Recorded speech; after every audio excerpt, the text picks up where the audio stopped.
খাবার নিয়ে অভিমানে ট্রেনের সামনে ঝাঁপ। রায়গঞ্জে বৃদ্ধার মৃত্যুকে ঘিরে চাঞ্চল্য। রায়গঞ্জের সুভাষগঞ্জ এলাকায় খাবার নিয়ে অভিমানের জেরে এক বৃদ্ধা ট্রেনের সামনে ঝাঁপ দিয়ে আত্মঘাতী হওয়ার অভিযোগ ঘিরে চাঞ্চল্য ছড়িয়েছে। মৃতার নাম সঞ্চরিয়া রায়। পরিবার সূত্রে খবর, রবিবার রাতে বাড়ি খাবার পছন্দ না হয় অভিমান করে তিনি বাড়ি থেকে বেরিয়ে যান। সোমবার ভোরে স্থানীয়রা খবর দেন একটি ইঞ্জিনের সামনে ঝাঁপ দিয়ে তিনি আত্মঘাতী হয়েছে। মৃতার ছেলে মঙ্গল রায় জানান, খাবার নিয়ে তার মায়েরই প্রায়ই অভিযোগ থাকতো, কিন্তু মা যে এইরকম সিদ্ধান্ত নেবে বুঝিনি।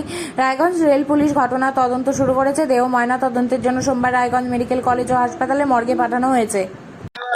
আপনার নাম? আমার নাম মঙ্গল রায়। আচ্ছা, কে মারা গেছে আপনার? মা কি নাম? সঞ্চরিয়া রায়। কি নাম? সঞ্চরিয়া রায়। সঞ্চরিয়া রায়। হ্যাঁ। বয়স কত? বয়স 70। আচ্ছা, কোথায় বাড়ি আপনাদের? আমাদের সুভাষগঞ্জে। কি হয়েছিল ঘটনা? কি মারা? এমনি বাড়িতে খাওয়ার নিয়ে মাঝে মাঝে ঝামেলা হয়, এরকম বলে। তখন ওরকম ভাবতে পারি না যে রাত্রে হঠাৎ করে মা নাই, আজকে চলে আসে বাড়িতে আবার রাগারাগি করে এরকম মাঝে মাঝে। তারপর সকালে আমি যেতে সবাই আমাকে ভোরবেলা ডাকছে যে তোর মা এখানে, আমি বিশ্বাসই করি না। আজকে ভোরে? কোন ট্রেনে? কোন ট্রেন? রাধিকাপুর এক্সপ্রেস? রাতকার বিশ্বাস না, এটা কি যে এমনি ইয়ারবি বললো যে ইঞ্জিন ট্রেনগুলো। আচ্ছা,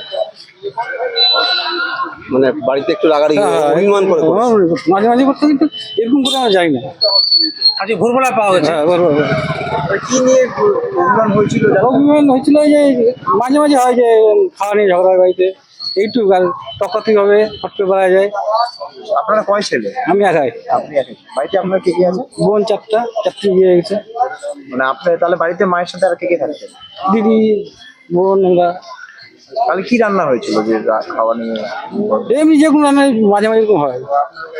উনি কি খেতে খুব পছন্দ করতেন? হ্যাঁ হ্যাঁ, এই দেখাবো না ওই দেখাবো না এরকম নিয়ে।